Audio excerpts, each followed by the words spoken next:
Hello, I'm Abby, and I'm excited to get to share with you guys what I learned in writing my paper.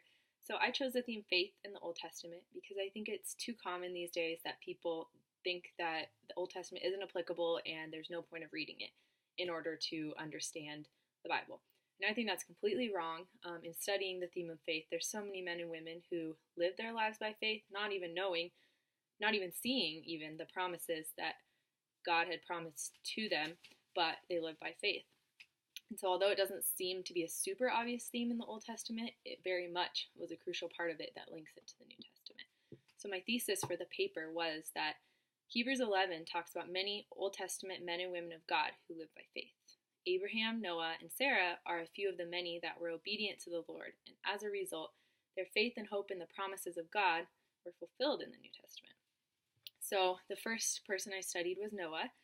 And Hebrews 11:7 says, "By faith, Noah, when warned about things not yet seen, in holy fear, built an ark to save his family. By his faith, he condemned the world and became heir of the righteousness that comes by faith." Genesis 6:5 begins to display Noah's faith. In the midst of the extreme wickedness, Noah was righteous and walked faithfully with God. You can see in verses 5 through 8 that the people were extremely wicked and in their hearts was only evil, and that is what caused God to wipe them all out, besides Noah and his family. Looking around in our world today, I feel like we can look around and think that it's just getting more and more evil, and it's hard to believe how much worse it could get, but it had to have been so much worse for God to actually wipe out everyone. And so, because of that, the task that God gave Noah required an incredible amount of faith. Abraham was another great example of one who lived by faith. Genesis 12, God appeared to Abram and promised to make him into a great nation. His job was to obey God. Simple enough, right? Through sharp testing, he did remain faithful and obedient to God, but it wasn't until he was 99 that God confirmed the covenant and promised him and Sarah a son. Abraham knew the general area of where he was going when God called him to go to Canaan, but didn't know specifics. He came from a very wealthy and prosperous land in Ur, where he lived most of his life. And so going from extremely prosperous and rich to a lot of unknown, not even knowing exactly where he was going, that itself requires a lot of faith.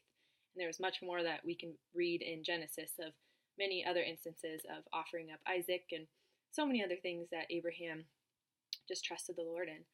Sarah, Abraham's wife, was also included in Hebrews 11. Only one of two women included in Hebrews 11.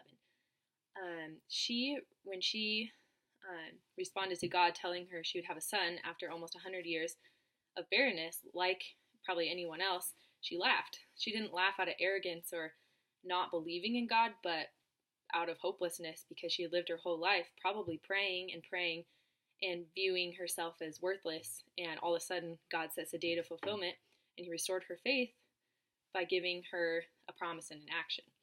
Something interesting about Sarah is that she had the same father of Abraham, making her his half-sister. And Sarah's perseverance in trusting God, along with Abraham's faith in leaving his home to sojourn into a land that he would not even possess in his lifetime, demonstrates their faith. And through their faith, God was able to use Abraham and Sarah to bring about his grand plan, which was the birth, suffering, death, and resurrection of Jesus Christ. So that directly applies to the New Testament. Written over 1,400 years after the book of Genesis, the book of Hebrews was written. So Hebrews 11 begins by defining faith. Verse 7 commends Noah, and then verses 8 through 12 commend Abraham and Sarah. So you can see that the faith in the New Testament is a result of the faith in the Old Testament.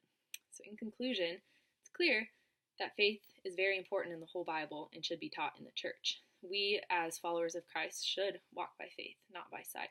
We should be living our lives like our brothers and sisters in Christ in history who completely lived their life, not even seeing the promises that were fulfilled later on in life. And the church today should live the same way. We should be a people who reflect God in everything we say and do.